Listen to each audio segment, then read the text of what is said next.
আমরা প্রধান উপদেষ্টার কাছে জানতে চেয়েছিলাম যে আপনি আসলে পদত্যাগ করতে চেয়েছিলেন কিনা বা কেন চেয়েছিলেন।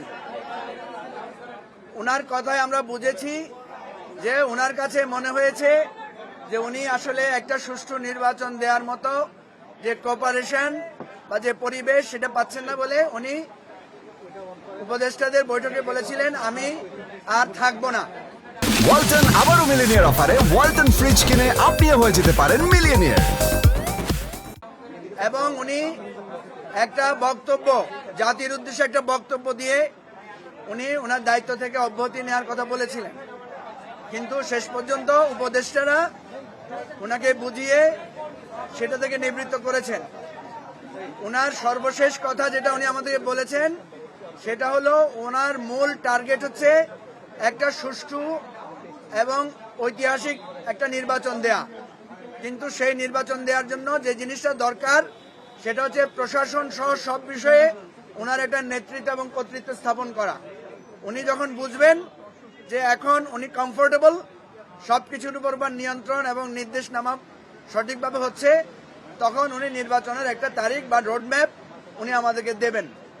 আমরা ওনার কাছে দাবি করেছি কয়েকটা, আমাদের এবি পার্টির পক্ষ থেকে আমরা একটা লিখিত বক্তব্য দিয়েছি।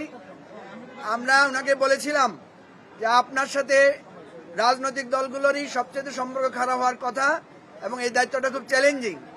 আমরা তখন ওনাকে বলেছিলাম যে আপনি একটা টিম করে দেন যারা রাজনৈতিক দলগুলোর সাথে সমন্বয় করবে, কিন্তু সেটা ওনারা করেন নাই।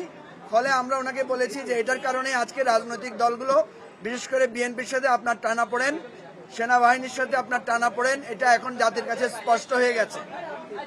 আমরা ওনাকে বলেছি এবি পার্টির পক্ষ থেকে আমরা বলেছি এটা একটা সমঝোতার মাধ্যমে হোক, যেভাবে হোক এটাকে একটা কমফোর্টেবল জায়গায় নিতে হবে। দ্বিতীয়ত আমরা বলেছি যে সংস্কার, বিচার এবং নির্বাচনের যথাসম্ভব একটা দ্রুত রোড ম্যাপ দেওয়ার জন্য আমরা অনেকেই সেখানে মত প্রকাশ করেছি যে এটা বেটার হয় ফেব্রুয়ারির মধ্যে যদি নির্বাচনটা করা যায়, 5ই ফেব্রুয়ারির মধ্যে।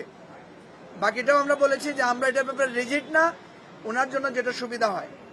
এরপরে আমরা আরেকটা কথা বলেছি যে ছাত্রদের যে ঐক্যটা থাকা দরকার ছিল, যে জেনজি, মাদ্রাসার ছাত্র, পাবলিক ইউনিভার্সিটি, প্রাইভেট ইউনিভার্সিটির যে একটা কমন যারা আন্দোলনে ছিল, আমরা বলেছি যে এই ঐক্যটা আপনারা ধরে রাখতে পারেন নাই, কখনো কখনো আপনাদের উপদেষ্টারাও এই ঐক্য বিনষ্ট করার জন্য কাজ করেছে। সুতরাং ওনাকে অনুরোধ করেছি যে টোটাল বিষয়টাকে আপনি একটা বিশ্লেষণ করে কোথায় কোথায় ত্রুটি বিচ্যুত আছে, প্রয়োজনে আপনি যদি মনে করেন উপদেষ্টা পরিষদ রিশাফল করতে হবে সেটা করে হলেও আপনি একটা স্থিতিশীল কমফোর্টেবল জায়গায় আপনি যান। আমরা মনে করি যে ইগো এবং এক একজনের মানে একটা রিজিড পজিশনে আজকে এই ব্যাখ্যা এই গ্যাপটা তৈরি করেছে।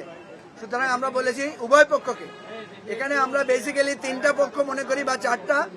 একটা হলো অন্তর্বর্তীকালীন সরকার, একটা হচ্ছে প্রশাসন সহ পুলিশ সহ সেনাবাহিনী, এবং আরেকটা হচ্ছে আপনার আমাদের রাজনৈতিক দলগুলো, বিশেষ করে বিএনপি সহ অন্যান্য গুরুত্বপূর্ণ দলগুলো।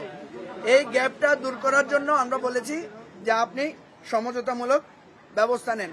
সর্বশেষে ওনার কাছে আমাদের যে আবেদন ছিল যে আপনি এই দায়িত্ব যদি ছেড়ে দেন, আপনি যদি উপদেষ্টা পরিষদ যদি পদত্যাগ করে আমাদের দেশের জন্য কল্যাণ হতো, আমরা আপনাকে সেটাই বলতাম না। আমাদের কাছে কোনো বিকল্প অপশন নাই, এবং আপনি যে কাজগুলো এগিয়ে নিয়েছেন, এখন যদি আপনি এখান থেকে কুইট করেন তাহলে আমাদের নির্বাচন, সংস্কার সবকিছু আরো অনিশ্চিত হয়ে যাবে। সুতরাং আপনাকে থাকতে হবে, আপনি পদত্যাগের চিন্তা করতে পারবেন না। আমরা সবাই মিলে আমাদের পরাজিত হওয়ার কোনো সুযোগ নাই, আমাদেরকে সফল হতে হবে। এটাই ছিল আমাদের মূল বক্তব্য। উনি কি বলছেন? ওনার পক্ষ থেকে কি বলেন? কবে নাগাদ রোডম্যাপ দিবেন? ভাই রোডম্যাপ নিয়ে কোনো আলোচনা হয়েছে কিনা? না, আমাদের সিনিয়র নেতারা আছে, ওনারা বলবেন। রোড ম্যাপ নিয়ে আমরা বলেছি, আমি তো বলেছি উনি কমফোর্টেবল পজিশনে গেলে উনি একটা রোড ম্যাপ ঘোষণা করবেন। আর সর্বশেষ কথা হচ্ছে উনি নিজে বলেছেন আমি কিন্তু যথেষ্ট হতাশ নানা কারণে, কিন্তু আমাদের সকল সিনিয়র রাজনীতিবিদরা ছিলেন, ওনারা বলেছেন যে আপনি হতাশ হবেন না, আপনি যে সমস্যাগুলো আছে, ত্রুটিগুলো আছে, এগুলো দূর করে যান। আমাদের সিনিয়র রাজনীতিবিদরা অনেক শক্ত এবং মজবুত বিভিন্ন বিষয়ে দৃষ্টি আকর্ষণ করেছেন। ওনারা বাকি কথা বলবেন। সবাইকে ধন্যবাদ।